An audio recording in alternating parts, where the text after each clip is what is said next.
사람이 의롭게 되는 것은 율법의 행위로 말미암음이 아니요 오직 예수 그리스도를 믿음으로 말미암는 줄 알므로 우리도 그리스도 예수를 믿나니 이는 우리가 율법의 행위로서가 아니고 그리스도를 믿음으로써 의롭다함을 얻으려 함이라.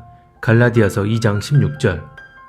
갈라디아서 2장 16절 말씀을 보면 우리가 하나님 앞에 의롭게 될 수 있는 이유는 우리의 행위가 아닌 믿음 때문이라고 말씀합니다.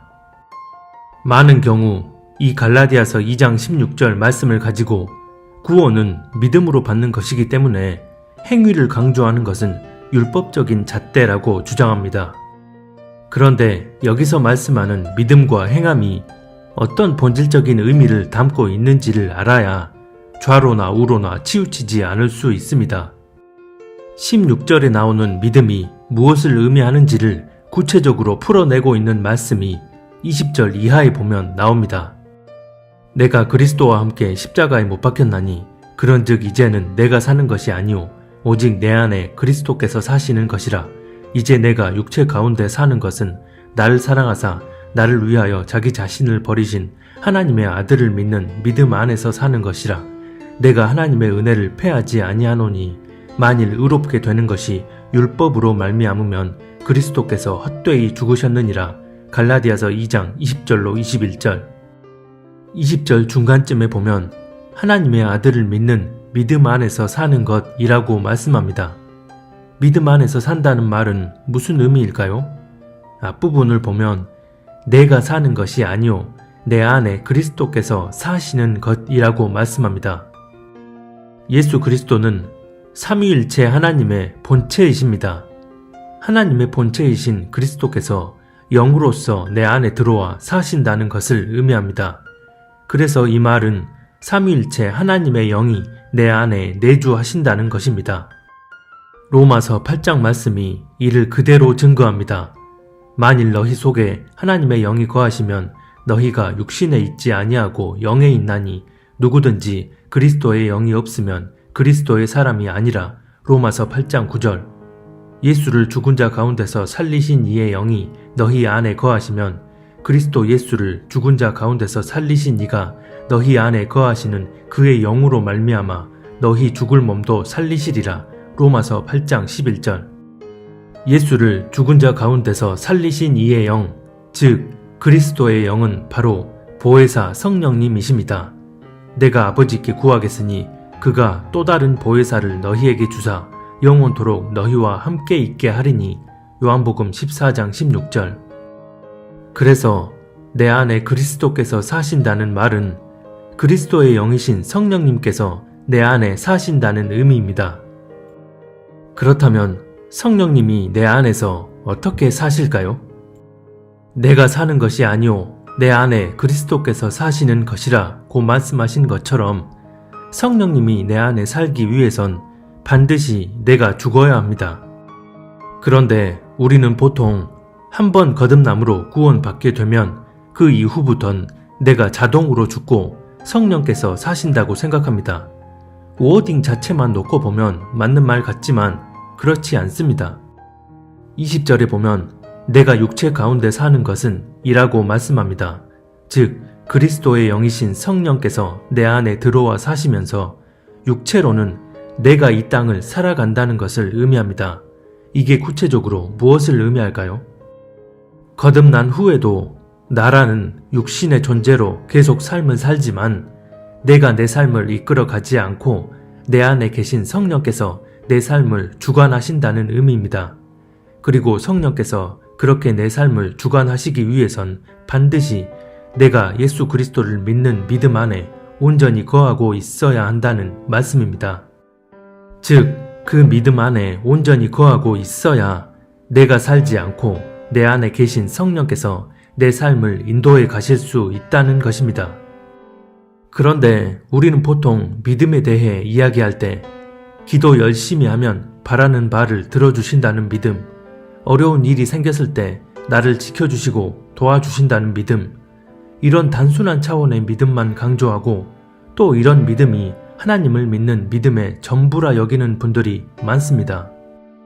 하지만 성경이 말씀하는 진정한 믿음이란 내 바라는 것들을 들어주시는 믿음이나 어렵고 힘든 상황에서 나를 도우시고 지켜주신다는 제한적인 부분에 국한된 그런 믿음을 넘어서 내 안에 내주하신 성령께서 내 삶의 전반을 통치하시고 이끌어 가신다는 것을 믿음으로 그분께 내 삶을 내어드리는 것을 의미합니다.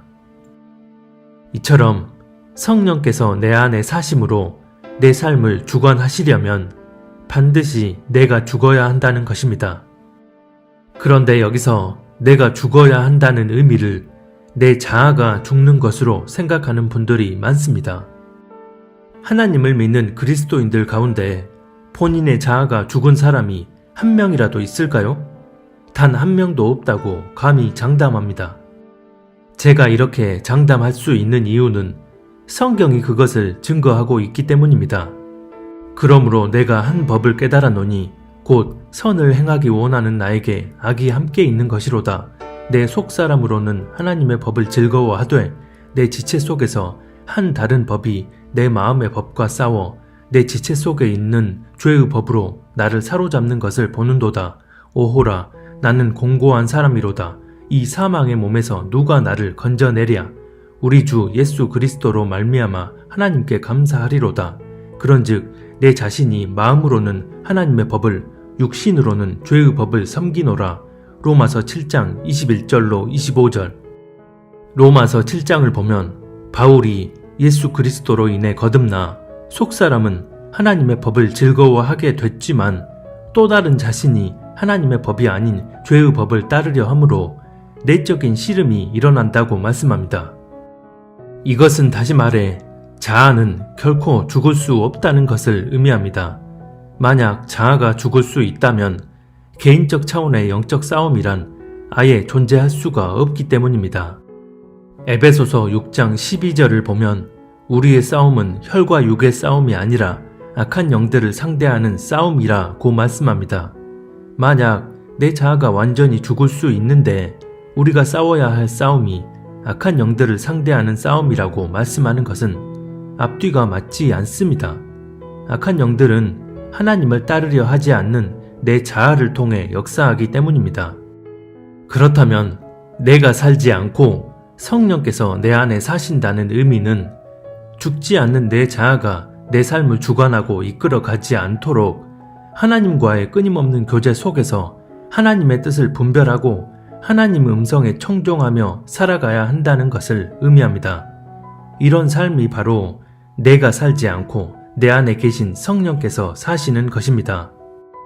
이것을 갈라디아서 2장 20절에선 내 안에 계신 그리스도를 믿는 믿음 안에서 사는 것이라고 말씀하는 것입니다. 즉, 내 안에 계신 성령께서 내 삶을 주관하시고 좁은 길로 나를 인도하실 거라는 믿음으로 그분께 내 삶을 내어드려야 한다는 의미입니다. 그런데 문제는 이런 삶을 살지 않으면서도 외적인 행위는 얼마든지 할 수 있는 것이고 그것을 경계하는 말씀이 바로 갈라디아서 2장 16절과 21절에 우리의 행위가 아니라 믿음으로 의롭게 된다는 말씀입니다. 즉, 그리스도를 향한 온전한 믿음 없이 외적인 종교 행위를 본질로 여김으로써 미혹된 방향으로 나아가선 안 된다는 것을 의미하는 말씀인 것입니다.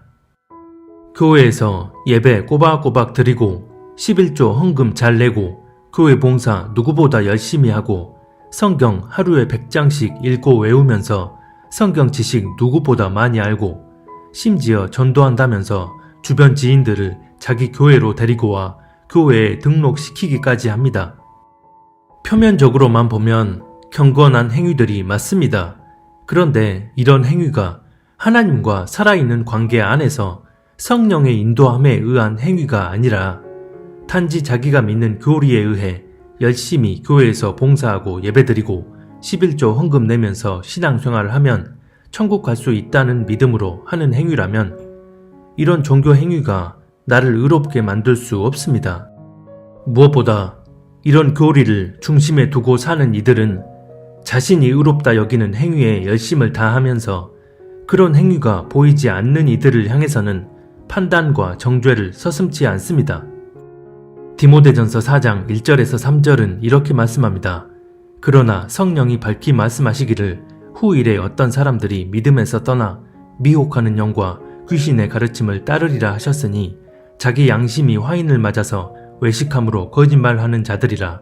혼인을 금하고 어떤 음식물은 먹지 말라고 할 터이나 음식물은 하나님이 지으신 바니 믿는 자들과 진리를 아는 자들이 감사함으로 받을 것이니라.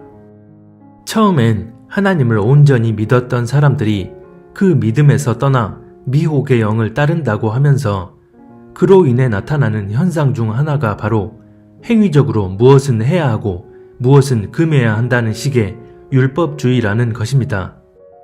즉, 온전한 믿음으로 성령의 인도함에 따른 행함이 아닌 믿음 없는 자기 종교적 잣대로 행위의 어떠함만을 고집하게 만드는 미혹의 영을 따르게 된다는 것입니다.